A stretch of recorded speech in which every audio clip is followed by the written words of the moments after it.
به نام آن که او نامی ندارد، به هر نامی که خوانی سر برآرد. اینجا کانال رازه و من فراز هستم. عرض سلام و ادب و احترام دارم خدمت توی دوست داشتنی که الان داری این پیامو میشنوی. امیدوارم هر جا که هستی حالت خوب باشه. اینو که میگم بر حسب عادت نیست. اینی که میگم یک جمله تکراری برای شروع یک پیام نیست.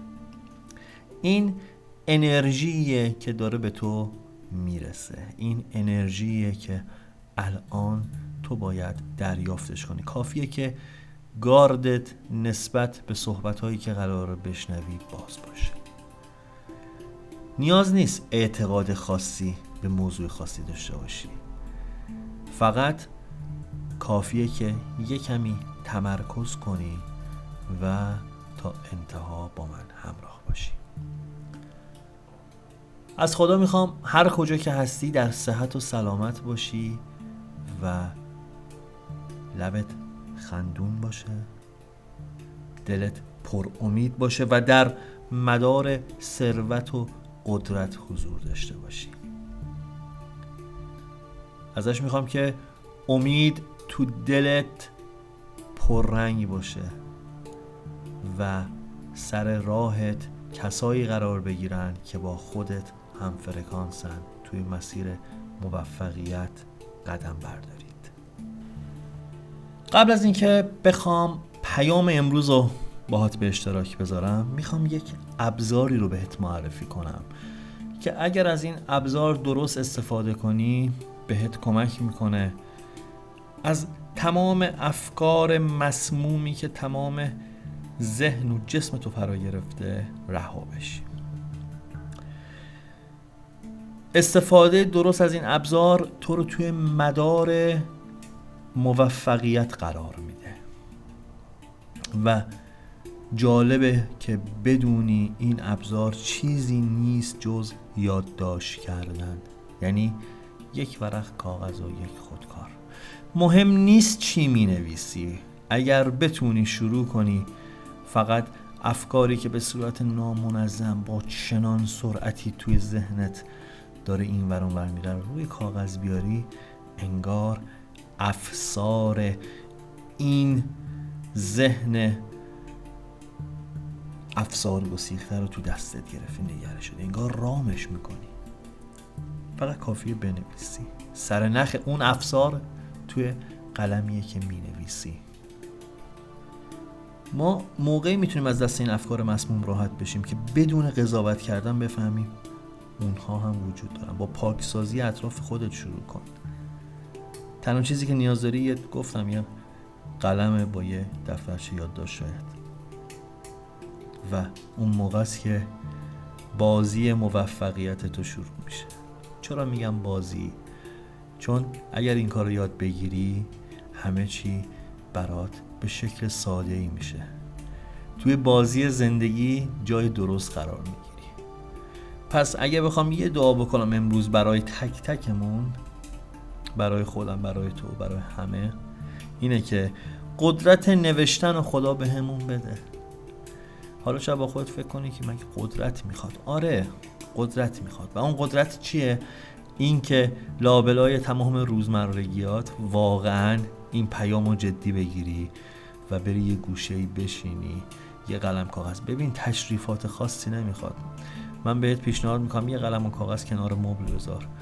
موقعی که میخوای سریالتو ببینی، قبل از اینکه بخوای فیلمو پلی کنی شروع بشه، 1 دقیقه 2 دقیقه ببین میتونی به خودت وقت بدی.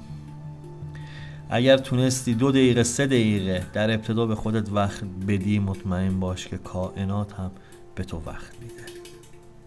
پس صحبتمو همینجا کوتاه میکنم. پیامی که باید میگرفتی و شنیدی. میریم سراغ غزل امروز تا ببینیم کائنات در قامت کلام حافظ امروز چجوری میخواد ما رو راهنمایی کنه. اگر به تازگی وارد چنل شدی، بر حسب ادب و وظیفه بهت خیر و مقدم میگم. اگرم از رفقای قدیمی من هستی که بازی و بلدی، چند ثانیه سکوت میکنم تا این فرصت رو داشته باشی نیت کنی، یعنی تمرکز کنی، تصور کنی، تخیل کنی روی اون چه که در سودای به دست آورده نشستی.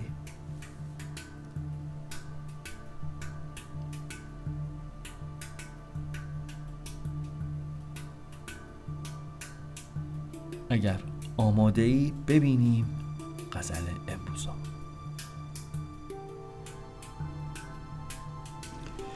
ساقی حدیث سرو و گل و لاله می رود، وین بحث با سلاسه غساله می رود. میده که نوعروس چمن حد حسن یافت، کار این زمان ز صنعت دلاله می رود.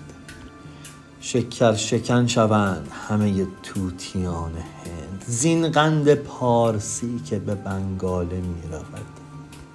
طی مکان ببین و زمان در سلوک شعر، کین طفل یک شبه ره یک ساله می رود. آن چشم جاودانه عابد فریب بین، کش کاروان سحر ز دنباله می رود. از ره مرو به عشوه دنیا که این عجوز مکاره می نشیند و محتاله می رود. باد بهار می وزد از گلستان شاه، و از ژاله باده در قدح لاله می رود. حافظ ز شوق مجلس سلطان غیاث الدین غافل مشو که کار تو از ناله می رود. خب بریم ببینیم که چه پیامی برای امروز من و تو داره این 8 بیتی لسان غیب حافظ شیرازی. پیامو اینجوری آغاز میکنم، قبلش هم به خودت هم به خودم تبریک میگم بابت این پیام مسرت بخش که نوید از هزاران هزار موضوع فرکانس خوب و خوش داره. این که میگه شانس در خونت رو زده و به زودی دست تقدیر موقعیتی رو در اختیارت قرار میده تا بتونی توی یک زمان کوتاه موفقیتی بزرگ و رقم بزنی. ازت میخواد که تا میتونی از این فرصت طلایی درست استفاده کنی. اینم باید بگم خیلی از مواقع، همیشه هم گفتم اگر مهمون قدیمی این کانال باشی میدونی همیشه صحبت از موفقیت که میشه، صحبت از شرایط خوب گشایش میشه، اولین چیزی که ذهن ما میره به سمتش اونم به خاطر الگوهای غلطی که در گذشته توی زندگیمون بود، اونم به خاطر شرایطی که حالا شاید واقعا سخته برای همه ما، اینه که میره سراغ مال و ثروت. زندگی لایه‌های بسیار بسیار زیادی داره، یکیش ثروته. نمیخوام ناامیدت کنم تو ذوقت بزنم که بگم صحبت از پول و ثروت نیست، ولی اینو باید بدونیم واقعا که پول و ثروت فقط یک ابزاره، مثل خیلی از تکنولوژی‌ها که توی زندگی اومده برای اینکه زندگی رو راحت تر کنه. پول هم باید بدونیم این هدف نیست. هدف پول در آوردن که نمیتونه باشه که واقعا. منی که دارم این حرف رو میزنم خودم به شدت به پول اعتقاد دارم، به ثروت اعتقاد دارم و اونو به شدت یک ابزار روحانی میدونم و بابت به دست آوردنش هر روز تلاش و کوشش میکنم. پس نگاه مخالفتی با این ندارم، ولی آیا واقعا پول هدفه؟ به دست آوردن درآمد زیاد هدفه؟ نه، هدف راهیه که انتها نداره، رشد و کماله. و این پیام داره میگه که شانس در خونت رو زده که به زودی دست تقدیر موقعیتی رو برات مهیا کنه که توی اون راه متعالی قرار بگیری. و مسلماً که ثروت هم یکی از فاکتورهایی که توی رسیدن به این راه بهت کمک میکنه. پس اینو واسه چی این توضیح رو دادم؟ که یکم ذهنتو، گستره دیدتو بازتر کنی. توی خود غزل اینجوری تشبیه کرده، میگه روزگار مثل یک پیرزنیه که انسانهای زیادی رو دیده، اومدن و رفتن، دیگه خیلی گول ظاهر افراد رو نمیخوره و اینو داره به من و تو میگه گول ظواهر دنیا رو نخور و هرگز مغرور نباش، چون اگر بخوای عقلمون رو به چشممون بدیم خیلی سریع گمراه میشی. پیام ازت میخواد که مراقب خودت باشی و توی کارها همیشه یاد خدا رو داشته باشی. اینی که میگیم یاد خدا رو داشته باشیم، قرار نیست ما آدم مذهبی باشیم که خدا رو بشناسیم، قرار نیست آدمی باشیم که پای دین و اعتقادات مذهبی خودمون باشیم. وقتی صحبت از صداقت میشه، وقتی صحبت از درست زندگی کردن میشه، وقتی صحبت از این میشه که بتونیم جلوی هوای نفس خودمون رو بگیریم، ناخودآگاه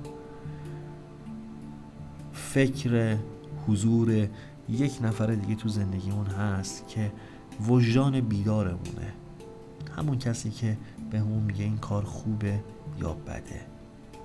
اینو داریم میگیم بهش خدا. پس موقعی که من صحبت از این میکنم که به یاد خدا باشیم، درک هر کی از خدا که شخصیه، ولی منظورم اون وجدان بیدارته. حواست به اون وجدان بیدارت باشه. چرا؟ چون اون وجدان بیدار من و توئه که به من و تو انرژی میده، نشاط زندگی میده، شور و هیجان میده و یه همچین حال خوبی رو واسه هممون میخوام. این پیام به شدت برای خود من هم مبارک بوده، هم انرژی گرفتم الان ازش. خدا گواهه حالی بسیار خوب دارم. این پیامو امروز با شور و عشق و هیجان دارم برات به اشتراک میذارم. به اشتراک بذارش برای اون کسی که توی زندگیت نقش مهمی داره. پس اگر بخوام یک جمع‌بندی روی پیام داشته باشم، میگه به زودی دست تقدیر فرصتی رو در اختیارت قرار میده که اگر ازش غافل نشی و حواست بهش باشه، یک شبه ره 100 ساله رو طی میکنی. و فقط حواست به این نکته باشه که اگر فریب دنیا رو نخوری، فریب ظاهر دنیا رو نخوری و اگر اون جایگاهی رو که به دست آوردی بتونی و بخوای حفظش کنی، همه چی دستگیرت میشه و توی مداری از آرامش، آسایش، ثروت و قدرت قرار میگیری. پس هرچه زودتر افکار خودتو، فرکانس ذهن خودتو مهیای این شرایط بکن. این بود پیام امروز برای اینکه این انرژی در جریان باشه، برای اون کسی که توی زندگیت گفتم نقش مهمی داره. این پیامو ارسال کن. بذار هر ثانیه حالتو خوب بشه. بذار رفتنیا برو، موندنیا بمونه. تو لبخندتو بزن، انگار نه انگار. حال خوب خودتو به هیچ اتفاق و شرایط و شخصی گره نزن. بی واسطه خوب باش، بی واسطه شادی کن، بی واسطه بخند. شک نکن تو که خوب باشی همه چیز خوب میشه، خوبتر از اون چیزی که فکرشو بکنی. به خدا میسپارمت. پوینده باشی و پایدار.